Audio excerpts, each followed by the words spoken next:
Hi, it's Alistair from Electric Scotland. I thought I'd do this video as obviously the elections have started in the UK, and there's obviously a lot of implications going on about who we should vote for and everything like that. I mean, obviously with the government in Westminster totally at odds with each other and unable to come to any decisions whatsoever, it certainly makes a lot of sense to have an election to attempt to get some majority position so that the government can actually govern. That being the case, I thought I would do a newsletter basically this week, which happens to be for Remembrance Sunday, of course, as well. So I thought I'd run through some things with you to kind of set the scene, and then we'll see obviously how the elections play out by December the 12th. So basically, in my last newsletter, I was recommending that if you wanted to leave the EU on a no deal, the Brexit Party was the only one to do that, because the Conservative under Boris Johnson basically is running on leaving the EU under Boris's new withdrawal deal. Now, what has set me against the Tory deal is this, and I've written this in my newsletter. It says, I mentioned last week that if you want to leave the EU, then you should vote for the Brexit Party. What persuaded me to this view is the report by Martin Howe, QC, who's chairman of Lawyers for Britain. And I've given you a link where you can read his full report. It's quite a long one.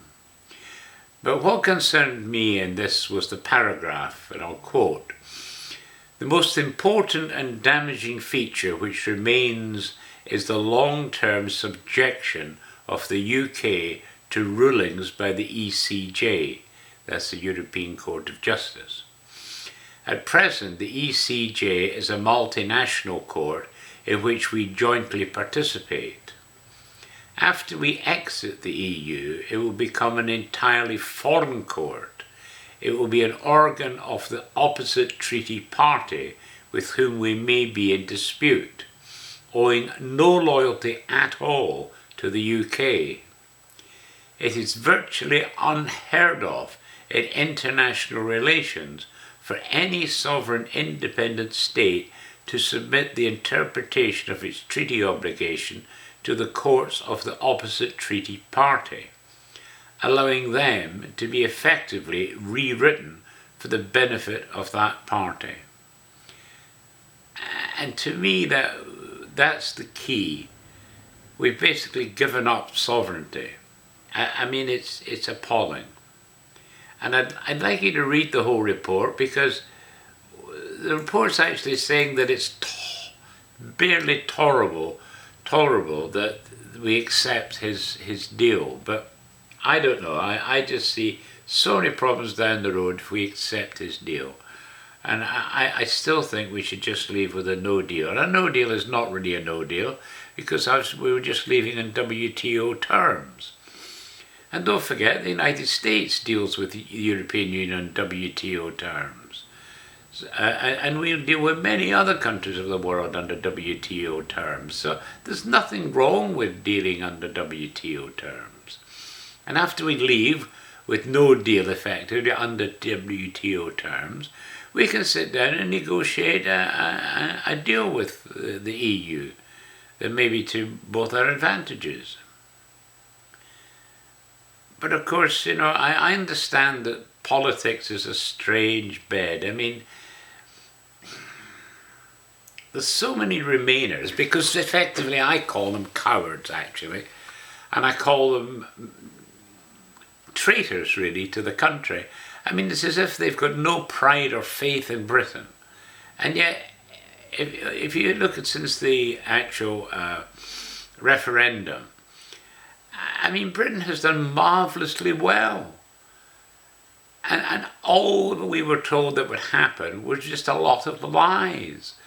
And so I don't understand if these people have been proven to be total liars and con artists and cheats, why on earth should you believe them now? To me, it just makes no sense. If someone's caught lying to you, are you going to just believe them and sort of say, oh, yeah, but this is really what's going to happen? Are you going to believe them when they've been proven liars before? I mean, if you are, you're an idiot. I'm sorry, you really are. Anyway, and then, of course, the next big issue is in this election is what's going to happen with the SNP. Well, I'm basically saying that I don't think it's good for Scotland to have independence, right now anyway. I think if Scotland wants independence, they've got to prove they can run an independent country. And so far the SNP has proven to be just terrible at running the country. But they're the best spin artists in the world. I mean, they'll spin anything to you. Basically, they lie to you all the time. And I mean, what again concerned me here, it says that there's a kind of major report on education. And I've always said the dumber you are, the more likely you are to vote for the SNP. And I'm sorry, but that's the way I kind of look at it. Anyone with real intelligence doesn't back the SNP, and anyone that wants genuine independence, and that's 1 million people certainly in Scotland, don't want anything to do with the EU. And there's a lot of SNP members who don't want anything to do with the EU either, but Sturgeon's forcing it through, and which shows how stupid she is. And unfortunately, the majority of Scots are daft. They just don't understand what the EU is doing to us.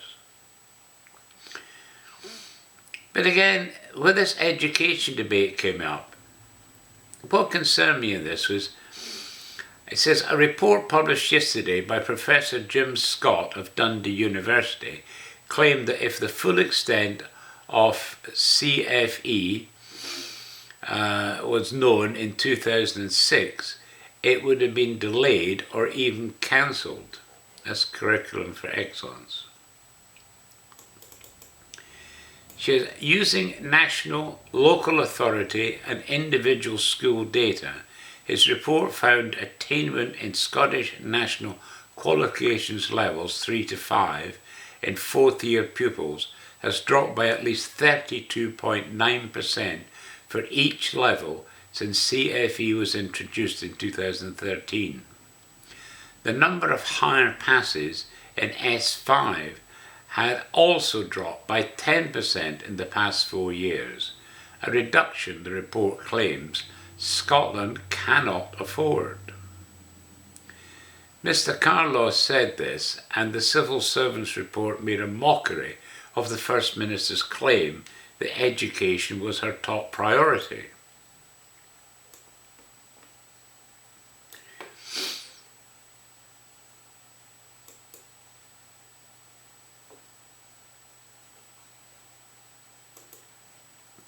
He added, she says it doesn't matter how many subjects a child studies, her claim is how many qualifications are achieved.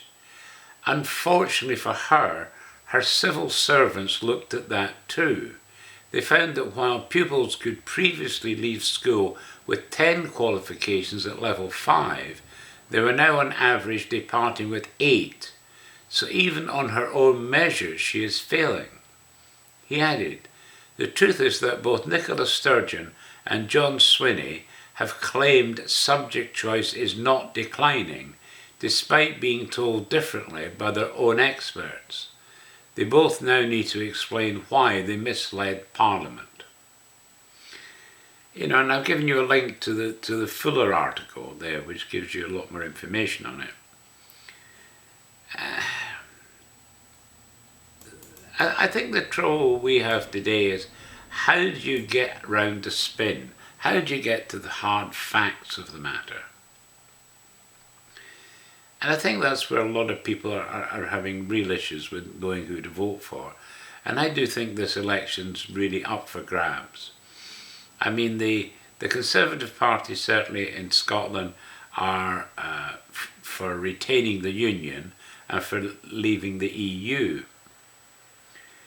And that seems to be encompass about 36% of the Scottish population.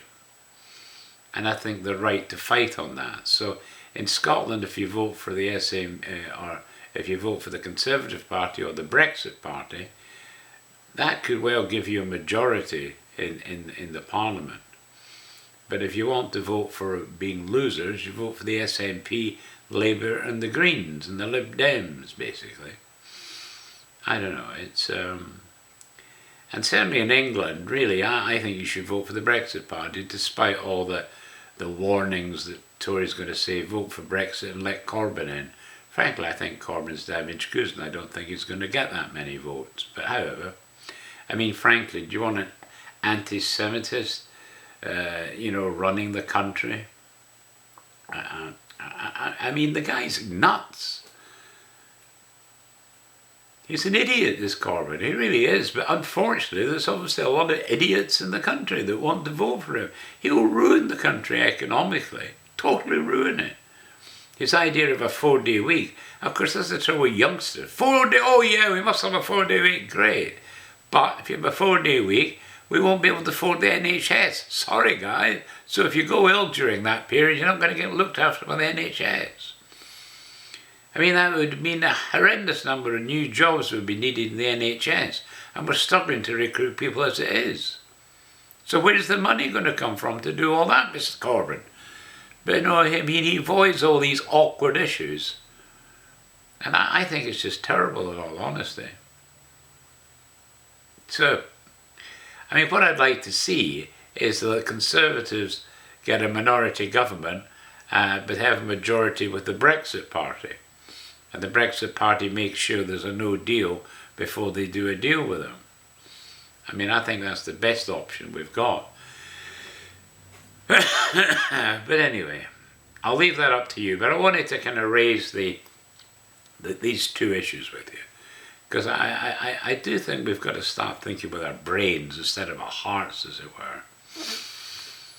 Okay. Now, as I'm doing this, I'll give you a quick rundown on what's in the newsletter. My top story is a Scots fish and chip shop is named one of the best in the UK. It says Karen Fish Bar in Stonehaven netted second place in the 20 best chippies in the UK. So good on Karen Fish Bar. That's pretty damn good, really. That's the whole of the UK, second.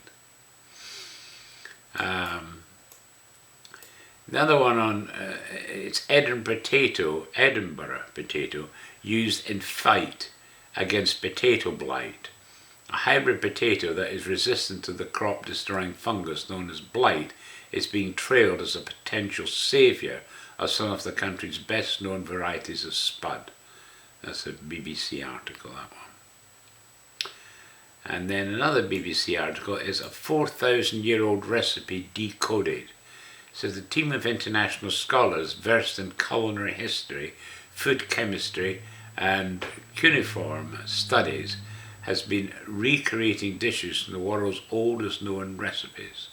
So, if you're a bit of a foodie, you might like to read that one. And then an article by Think Scotland says for snobby nationalists and Greens, the real Scotland is as far away as ever. Lifted almost word for word from The Road to Wigan Pier by George Orwell, it is worth remembering during this season of ill will just how poorly Scottish nationalists really understand Scottish people. And then one for the EU people, how oligarchs and populists milk the EU for millions. The European Union spends 65 billion a year subsidising agriculture, but a chunk of that money emboldens strong men, enriches politicians and finances corrupt dealing. So you could maybe do with reading that. There's so much wrong with the EU, that's why I want to just leave it. Then a note, Sir Lindsay Hoyle is now elected Speaker of the House of Commons. Labour MP and Deputy Speaker Sir Lindsay Hoyle has been elected by MPs as the new Commons Speaker after John Burke has stepped down. Okay, then another one for the US folks. US overtakes Germany and France in UK firms' trade sites. United States has pushed past Germany and France as the most common trading partner for British businesses. And if you read the article, you'll see that we're continuing to expand. And clearly, if we leave the EU and do a free trade deal with the US, it could be billions in favour of the UK there. Now, I will say that I also put up another article that says Boris Johnson's Brexit deal will not hinder a UK-US trade agreement. It says first, he made it very clear the US was not after the UK's NHS in a trade deal. The second thing was his suggestions that Boris Johnson's Brexit deal would make a trade deal with the US more difficult.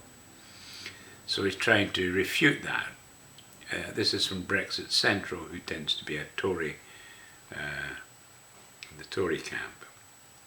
But frankly, as I say, read that. I mean, you should read that because you need to get both sides of the story. But I'm not in favour of voting Conservatives at this election. Then says why the Brexit Party maintains that Boris Johnson's deal is not Brexit. So, reading those two articles should give you the balance of the story, and you can make up your own mind from there.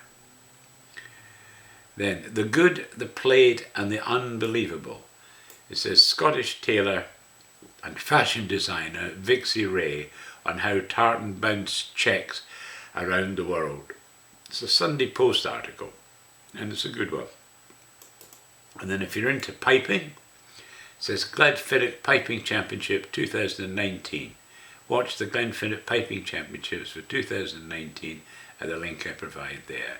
And you can listen to the whole day's music. I mean, there's hours of pipe music, and it's the very best, because it's the best that compete at the Glenfiddich Piping Championship.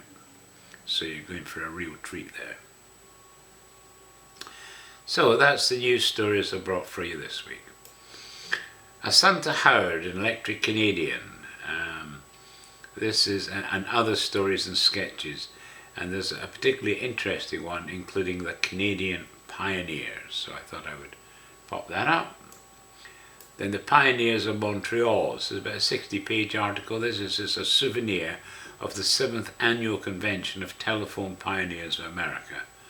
It was done September 10th to 12th in 1910. Interesting wee book, that. And then Wild Animals I've Known and 200 Drawings. It's by Ernest Thompson Seton in 1898. So if you're into wild animals, and that might be of interest. Then Electric Scotland. I have The Home Preacher up, added service 14 by S. Martin, with a link to his bio and wiki, and also to a book by him. So I hope you'll enjoy the service, but I hope you'll enjoy reading about him and his writings as well. Then the Scottish Society of Louisville, in the November 2019 newsletter. And then I've got Farage interview with Donald Trump. I really put that up mostly for American visitors, because you might be interested in listening to Donald Trump there. It's an interesting interview. Then A Guide to Family Devotion, which is by the late Reverend Alexander Fletcher, D.D., with the memoir of the author included. So, you might say it's another religious work, but I thought as it was a memoir of the author, of the minister, you might be interested in reading about him. Then I've got Talking to the Children by Alexander MacLeod. Again, it's another religious text, but I think it's rather good. And so I put that up in our Bible section. Edinburgh and South of Scotland Trades Directory. This is including the counties of Berwick, Edinburgh, Haddington, Linlithgow, Peebles, Roxburgh and Selkirk, and also a Gazetteer of Scotland for 1900. So it's the turn of the century, so I thought it might be good for researchers, lots of names in these reports. Then Scottish Society of Indianapolis. I got on their October 2019 newsletter. Then the book Weird Tales. They've got weird tales for Scotland, England, Wales and Ireland, but this is the Scottish one. And there's some quite interesting weird tales, which I hope you'll enjoy. And then another newsletter, Clan Munro of Australia. Got the September 2019 newsletter, and actually I will say it's very interesting. I really enjoyed reading that one. The thing is, even though you're nothing to do with Clan Munro, there's actually some really great information in some of these newsletters, which is why they're well worth reading. And then the story. This is more a link. It says a special feature package on the 75th anniversary of the Second World War's invasion of Normandy, detailing the heroism on the beaches, but also in the skies and on the seas. In the June-July 2019 issue of Canada's History, we commemorate the 75th anniversary of D-Day. Below is our collection of online articles, audio, images, and video about the Second World War for the past 10 years. I put that story up in part to celebrate Remembrance Day, because I'm in Canada and featuring Remembrance Day in Canada. And that's it for this week, and so I hope you have a great weekend when it comes, and hope you manage to get to Remembrance Day service. And I hope these articles on the EU and will help you decide who to vote for the next elections. Okay, so thanks for listening, and as I say, have a great weekend. Cheers.